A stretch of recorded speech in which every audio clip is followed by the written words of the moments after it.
Halo boys, kembali lagi di channel Tam Tam Boys, channelnya Parabola TV dan gadget. Review kali ini saya akan mengulas produk set-top box pertama dari Sharp, yaitu set-top box Sharp DD001i. Bagaimana spek dan fiturnya?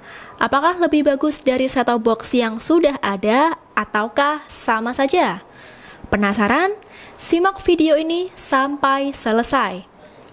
Seperti yang sudah banyak diketahui, Sharp merupakan perusahaan yang mengeluarkan berbagai macam produk elektronik seperti TV, lemari es, dan masih banyak lagi.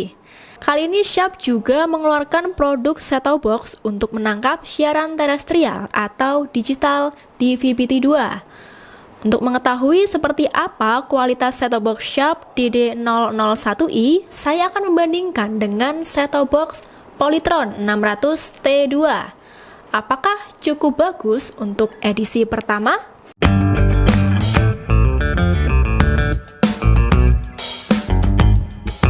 Set-top box Sharp DD001i memiliki box dengan warna dominan hitam, ditambah beberapa informasi fitur set-top box.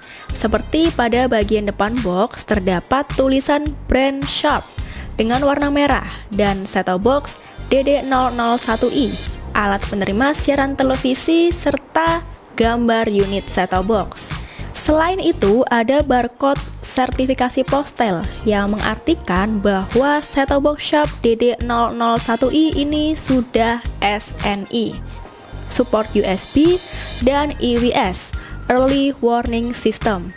Di bagian kanan ada logo SNI dengan informasi alat penerima siaran televisi, tegangan input 110 sampai 240 volt sampai 50 per 60 Hz, output 5 VDC 1 ampere 5 watt. Diproduksi di Indonesia oleh PT Pampas Elektrik, Bekasi, Jawa Barat. Di bagian kiri terdapat informasi fitur di VVT2 siap digital dan support HDMI. Di bagian bawah ada stiker SNI dengan keterangan buatan Indonesia PT Sharp Electronic Indonesia, atau bisa juga dicek kepada web Kominfo untuk lebih validnya.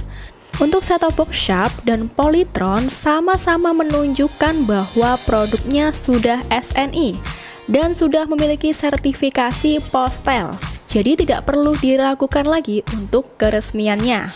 Dalam pembelian set-top box Sharp DD001i, selain unit set-top box yang cukup minimalis, juga dilengkapi dengan power adaptor terpisah, remote set-top box, baterai set-top box, kabel RCA, buku petunjuk pengoperasian, dan kartu garansi. Selanjutnya saya akan ulas lebih detail, mulai dari unit set-top box Sharp. Terbuat dari bahan plastik yang cukup ringan, dengan ukuran yang lebih kecil dibandingkan set-top box kebanyakan. Di bagian depan unit terdapat logo Sharp set-top box DD001i HD Terrestrial Receiver, layar display indikator, tombol power, tombol channel up dan down. Lalu di bagian kanan terdapat port USB dan lubang sirkulasi udara untuk mengeluarkan udara panas yang disebabkan oleh mesin saat penggunaan. Begitu juga pada bagian atas dan samping kiri. Sementara di bagian bawah terdapat stiker SNI yang sama pada bagian box sebelumnya. Dan untuk bagian belakang terdapat port-port set-top box. Di bagian kiri terdapat port antena RF in, RF out, port HDMI untuk TV yang sudah support HDMI, port RCA, merah, putih, dan kuning untuk TV jadul yang masih menggunakan AV, dan port adaptor dengan kapasitas 5 volt 1 ampere. Bila dibandingkan dengan set-top box Polytron 600T2, ternyata tidak jauh berbeda. Seperti tombol pada set-top box yang hanya ada 3 saja, dengan fungsi tombol yang juga sama. Tombol power, tombol channel up dan down. Pada panel depan hanya ada 3 tombol yang bagi saya sangat kurang jika terjadi kerusakan pada remote karena kurang lengkapnya tombol pada set-top box. Dengan satu port USB sudah sangat cukup jika hanya digunakan untuk multimedia. Namun, jika dirasa masih kurang, bisa menggunakan USB hub untuk menambah jumlah port USB. Sementara untuk bagian belakang set-top box Polytron 600T2 memiliki port digital audio dan set-top box Sharp DD001 tidak ada. Dan keduanya sama-sama menggunakan adaptor terpisah. Adaptor terpisah dengan output 5V 1 ampere. Set-top box dengan adaptor terpisah biasanya membuat lebih tahan lama untuk usia set-top box-nya. Kalaupun terjadi konslet, yang akan rusak biasanya adaptornya, bukan mesin set-top box. Jadi tinggal beli adaptor baru tanpa harus servis set-top box. Kelengkapan selanjutnya yaitu remote set-top box dan baterai. Remote sudah dilengkapi dengan tombol-tombol shortcut seperti EPG, media, record, dan selainnya. Jadi tidak perlu repot akses menu terlebih dahulu untuk ke fitur tersebut. Jika dibandingkan, jauh lebih enak saat menekan remote set-top box Polytron dibandingkan set-top box Sharp. Lebih empuk dan lebih banyak tombol shortcutnya, dan bisa untuk menduplikat remote TV. Tapi untuk sensitivitas sensor remote set-top box Sharp, nanti akan saya coba. Kabel RCA sekitar 50 cm untuk menghubungkan TV ke set-top box. Buku petunjuk pengoperasian yang cukup lengkap, mulai dari pengoperasian hingga fitur-fitur sudah detail dijelaskan. Kartu garansi yang sangat lengkap dengan alamat service center di beberapa kota lengkap, dengan nomor telepon dan juga bisa diakses pada website resmi Sharp. Garansi yang diberikan 12 bulan sejak pembelian produk untuk jasa perbaikan dan suku cadang. Jadi saran saya simpan terus bukti pembelian untuk klaim garansi jika dibutuhkan.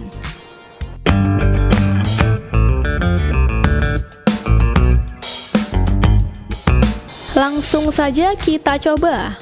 Untuk review kali ini saya menggunakan antena outdoor PFU25 dengan ketinggian sekitar 5 meter dan TV merek Xiaomi dengan ukuran 32 inch yang berlokasi di Surabaya.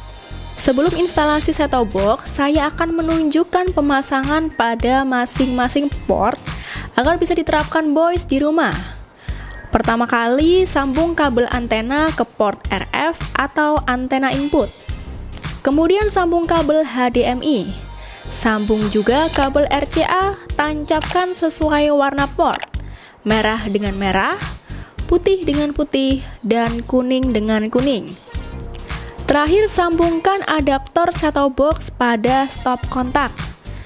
Selanjutnya, proses sambung set-top box ke televisi. Untuk kabel RCA bisa ditancapkan sesuai dengan warnanya. Jika terhubung, sudah bisa digunakan. Tinggal sesuaikan dengan pengaturan input pada TV, yaitu AV. Sementara untuk penggunaan HDMI juga sama. Tancapkan kabel HDMI yang sudah terpasang ke set-top box ke televisi. Kemudian pilih input HDMI di layar TV.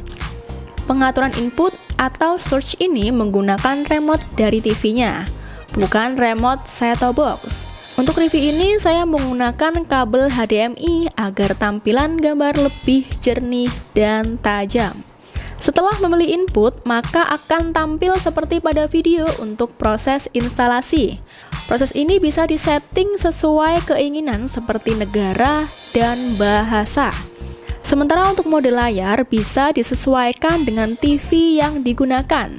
Jika menggunakan TV LED bisa menggunakan Full HD atau 1080p. Dan untuk aspek rasio bisa di auto agar mengikuti tampilan pada masing-masing channel. Untuk kode pos sebaiknya diisi berdasarkan posisi tempat tinggal kalian saat ini. Karena ini berhubungan dengan fitur IWS yang akan memberikan notifikasi jika akan terjadi bencana di sekitar wilayah. Proses scan tidak membutuhkan waktu yang lama, langsung terbuka 29 channel. Selanjutnya saya ingin mengecek kualitas sinyal di beberapa channel. Untuk mengetahui kualitas sinyal, bisa tekan tombol info pada remote. Maka akan tampil seperti di layar TV. Trans TV, Indosiar, dan RCTI untuk kekuatan sinyalnya dan kualitas sinyal sangat bagus. Selanjutnya masuk dalam menu. Menu pertama langsung ke media player. Untuk mengaktifkan menu ini butuh menghubungkan perangkat USB terlebih dahulu. Jadi skip terlebih dahulu, langsung ke menu selanjutnya. Untuk tampilan menu sedikit berbeda antara set-top box Sharp dengan set-top box Polytron. Menu set-top box Sharp lebih berwarna dan varian menu lebih banyak. Langsung ke menu edit channel antara fitur edit program TV. Fitur ini bisa digunakan untuk mengedit channel melalui remote dengan tombol fav untuk channel favorit, tombol merah untuk kunci channel, tombol hijau untuk lewati channel, tombol kuning pindah channel, dan tombol biru edit channel. Sekarang saya coba untuk mengunci channel. Tinggal pilih channel yang akan dikunci, kemudian tekan tombol pada remote. Untuk mengunci dibutuhkan kata sandi 04 kali. Untuk lewati juga tinggal pilih channel dan tekan tombol hijau. Sementara pindah dan edit channel juga sama. Dan jangan lupa untuk menyimpan susunan channel yang sudah diedit. Fitur hapus semua untuk menghapus semua edit program channel pada set-top box di fitur sebelumnya hingga kembali ke urutan semula. Menu instalasi berkaitan dengan proses pencarian channel secara manual ataupun otomatis. Untuk pencarian manual butuh memasukkan nomor saluran atau frekuensi channel. Dan untuk pencarian otomatis langsung pilih pencarian untuk melakukan scan. Fitur LCN untuk mengurutkan channel berdasarkan urutan nomor yang diberikan oleh penyelenggara jasa mukser. Biasanya nomor channelnya rentang 1 sampai 999. Bisa di-off-kan atau di-on-kan sesuai keinginan, ingin diurutkan atau tidak. Lalu fitur pengaturan, mulai dari bahasa, suara, dan teleteks bisa disesuaikan. Di sini saya menggunakan Indonesia agar mudah untuk disettingnya. Selanjutnya pengaturan TV berkaitan dengan resolusi video 576p, 720p, 1080i, dan 1080p. Pengaturan aspek rasio auto 4:3 ps, 4:3 lb, 16:9, dan suara keluaran bisa disesuaikan juga berdasarkan ukuran televisi yang digunakan. Lalu pengaturan gambar mulai dari kecerahan, kontras, color burst, dan ketajaman juga bisa disesuaikan dengan kenyamanan. Pengaturan waktu lokal biasanya sudah otomatis, jadi tidak perlu disetting lagi. Sudah sesuai dengan lokasi wilayah. Pengaturan kode pos berkaitan dengan fitur IWS. Pengaturan timer untuk pengaturan waktu bisa di-on-kan jika digunakan. Selanjutnya kunci parental. Untuk masuk fitur ini butuh kata sandi 04 kali. Fungsinya untuk mengunci channel berdasarkan usia yang disetting, mulai 10 tahun sampai 18 tahun. Tersedia pengaturan OSD. Untuk tampilan info bar pada layar seperti bar info, bar volume, nomor channel yang semua bisa diatur waktu tampilannya. Transparansi juga bisa disetting sesuai keinginan. Lalu fitur favorit. Fitur pengaturan suara dan fitur pengaturan multiview. Untuk fitur multiview butuh tambahan HDMI multiviewer. Sementara untuk fitur lainnya berisikan tentang pengaturan daya antena. Jika antena voice di rumah menggunakan booster bisa di-on-kan. Jenis saluran, beeper untuk bunyi notifikasi IWS bisa juga di-on-kan. Serta auto standby dan standby mode juga bisa disetting sesuai kebutuhan. Selanjutnya menu sistem. Ada informasi terkait produk seperti set-top box NUM, set-top box modul, set-top box hardware, dan set-top box client. Pengaturan pabrik berfungsi jika ingin kembali ke settingan awal sebelum digunakan, maka semua data yang tersimpan akan otomatis terhapus. Perbarui dengan menggunakan port seri atau dengan OTA. Ini berfungsi untuk mengupdate software set-top box. Lanjut, coba menu media player. Awalnya saya menggunakan harddisk Toshiba dengan kapasitas 1 tera, namun tidak terdeteksi pada set-top box. Kemudian saya mengganti dengan flash disk SanDisk 64 GB dan langsung terdeteksi. Oh ya, for your information, beberapa set-top box tidak bisa mendeteksi USB dengan format NTFS atau exFAT karena format tersebut merupakan versi terbaru. Lebih cocok digunakan pada PC atau laptop. Sementara set-top box kebanyakan hanya bisa untuk USB dengan format FAT32. Lalu fitur video. Saya menggunakan beberapa format video seperti AVI, MOV, MP4, MPG, web, dan WMV. Setelah saya coba, ternyata untuk format MKV, MPG, dan WMV tidak support. Dan untuk format video AVI, MOV, MP4 bisa berputar dengan lancar. Kemudian untuk audio, ada format AAC, MP3, OGG, dan WAV. Untuk format audio OGG dan WAV tidak bisa diputar. Selanjutnya untuk gambar. Saya juga telah menyiapkan beberapa format gambar BMP, JPEG, dan JPG. Semua format gambar bisa tampil pada TV melalui set-top box.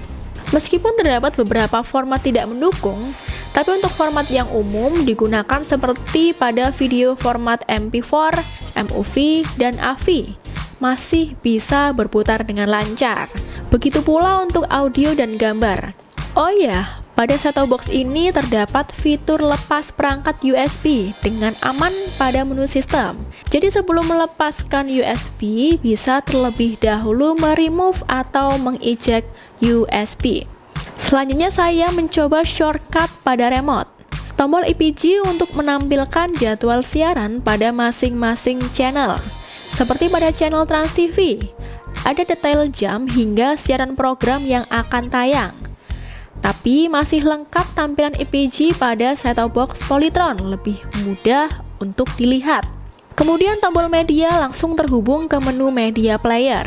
Tombol list untuk menunjukkan daftar channel dan audio untuk pengaturan audio. Saya akan mencoba untuk merekam siaran dengan langsung menekan tombol record pada remote. Sebelumnya, pastikan set-top box telah terhubung dengan memori USB untuk menyimpan hasil rekaman. Dengan menekan tombol record warna merah, maka akan langsung proses merekam dan bisa disetting durasi rekaman.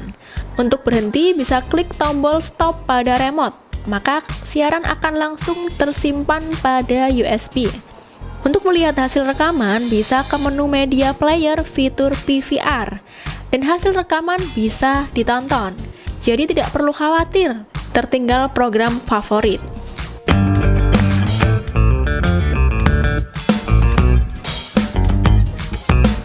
Setelah saya coba satu persatu fitur yang ada pada set-top box Sharp DD001i, ternyata tidak ada fitur Wi-Fi. Meskipun begitu, menurut saya ada beberapa kelebihan, seperti proses scan yang cukup singkat dan tuner yang peka, meskipun ukurannya minimalis. Sensor remote yang sangat sensitif, meskipun tidak diarahkan pada set-top box, serta tombol remote yang tidak keras. Adaptor terpisah terbukti lebih tahan lama karena tidak mudah konslet. Lalu garansi resmi 1 tahun dengan service center dan sudah ada di banyak kota, memudahkan untuk melakukan klaim garansi. Selama proses review sekitar 1 jam, unit set-top box sama sekali tidak panas meskipun berukuran kecil. Adanya fitur remove USB membuat proses cabut flash disk atau hard disk lebih aman.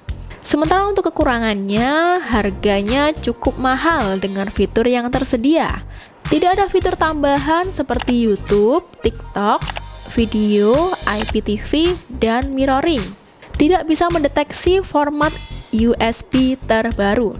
Karena tidak ada fitur Wi-Fi, tentunya set-top box Sharp DD001i ini tidak memiliki fitur aplikasi online video seperti YouTube, TikTok, video, dan IPTV, ataupun fitur untuk mirroring. Sedikitnya fitur menjadikan pertimbangan bagi pembeli yang mencari produk dengan banyak fitur tambahan. Tapi jika kebutuhannya hanya untuk siaran digital, set-top box Sharp DD001i bisa dijadikan salah satu rekomendasi boys di rumah. Jika ada pertanyaan atau saran untuk set-top box yang akan direview selanjutnya, bisa langsung komen ya. Maaf jika ada kekurangan dalam informasi yang saya sampaikan. Semoga video ini bermanfaat. Jika suka dengan video kali ini, bisa klik tombol like. Sampai jumpa di video berikutnya.